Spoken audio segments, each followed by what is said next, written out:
Assalamualaikum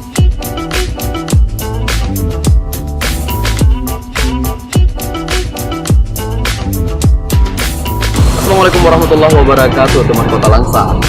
Hari ini sejumlah biker hadir ke Wisma Cafe dalam rangka deklarasi NMAX Owner Langsa atau Nol yang diadakan 10 Desember 2019. Adapun juga diadakan acara ini untuk menekan silaturahmi dan menjalin hubungan di lalu lintas. Perlu kita kenalkan juga penjelasan dari Bapak Sabarudin selaku Ketua NMAX Owner Langsa.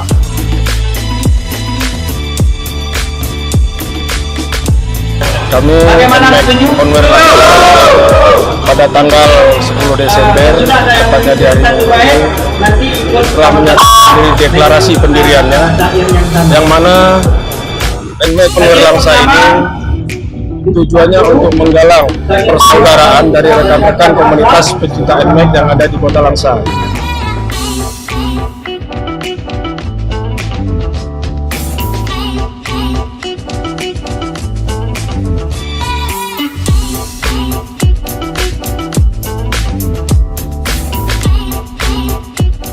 Baik, itulah kegiatan NMAX Owner Langsa hari ini. Semoga menjadi pelopor keselamatan berlalu lintas. Saya dari Kes Langsa TV.